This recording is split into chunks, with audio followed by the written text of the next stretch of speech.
वंदे श्री गुरु तारणम। आपने हमारी शुभकामनाओं पर प्रतिक्रिया व्यक्त करते हुए पूछा है कि नया ईस्वी सन 2025 जिसे नया साल कहते हैं, इसमें सुख समृद्धि शांति समता आवे, कैसे आवे, क्या करना होगा, किसकी पूजा वंदना भक्ति करें, किसका आशीर्वाद लें, कैसे मिलेगा। देखो भैया, जैन दर्शन का संदेश है एक द्रव्य दूसरे द्रव्य का कुछ करता नहीं है। प्रत्येक प्राणी अपने ही शुभ भावों से, शुभ विचारों, शुभ वचनों और शुभ कार्यों से पुण्य का आश्रय करता है और पुण्य के उदय से ये सब प्राप्त होता है।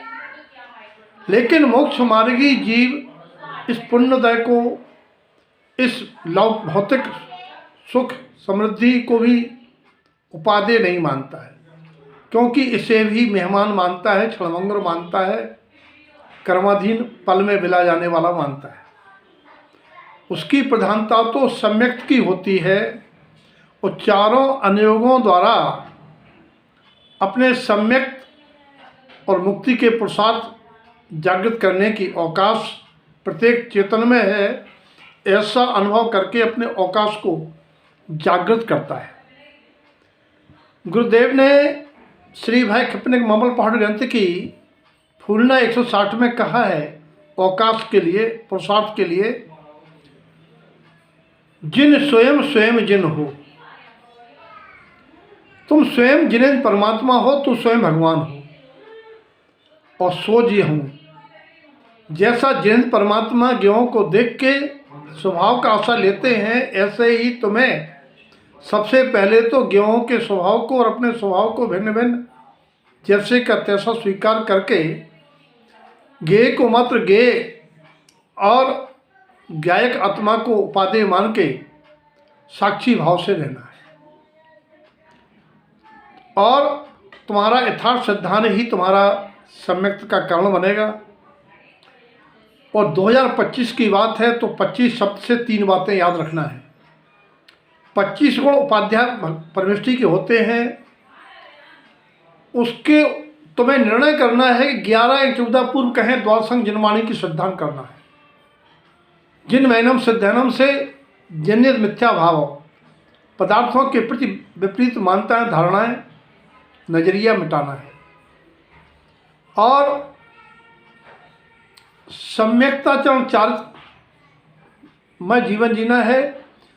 25 दोष जो मूर्ता अनायतन आदि है, उनसे परहेज करना है, गुरेज करना है।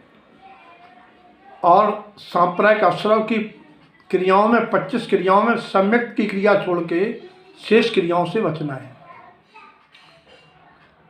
तभी कल्याण होगा। प्राणी प्रतिवर्ष नया साल मनाता है, लेकिन जीवन में बदलाव नहीं आता है, क्योंकि वो नए साल में नई सोच और नई मान्यता धारणा न करके वही विपरीत मान्यता धारणाएं, विपरीत ढर्रे पर चलता है। नया साल उनका मंगलमय होगा जिनके जीवन में मान्यता धारणाएं आचरण में परिवर्तन होगा, कुछ नया होगा। क्यों नहीं हो रहा अब तक? एक अध्यात्मवादी संत कहते हैं, पप्पा से परिचय नहीं, दद्दा से रह दूर, लल्ला लो लागी रहे, नन्ना सदा हुजूर। पप्पा से परिचय नहीं, व्यवहार की अपेक्षा पापा, उसका पुण्य पाप से परिचय नहीं है, उसके जीवन में पुण्य पाप का निर्णय नहीं है। चाहता है नई साल में सुख और अभक्ष अमर्याद पदार्थों के सेवन से जीवघात करके। कैसी उल्टी बात है! प्राणियों को दुख देने से सुख मिलेगा कहीं, और जीवों को दयादान परोपकार नहीं करेगा, स्वभाव नहीं रखेगा, तो कैसे होगा? तो पप्पा से परिचय नहीं, उसका पुण्य पाप से को पता नहीं है, क्या पुण्य है क्या पाप है। दद्दा से रह दूर, क्यों पता नहीं है? क्योंकि दद्दा, दा माने दयादान और दा माने दर्शन, इनसे दूर है।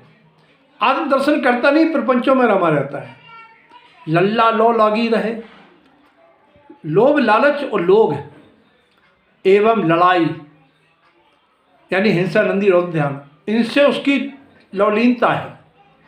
नन्ना सदा हुजूर, कोई अगर कल्याण की बात बतावे, ना ना ना मुझसे नहीं होगा, ना ना ना, मैं संयम नहीं धर सकता, मैं व्रत नहीं कर सकता, मैं ऐसा नहीं कर सकता, मैं मूर्ता नहीं छोड़ सकता।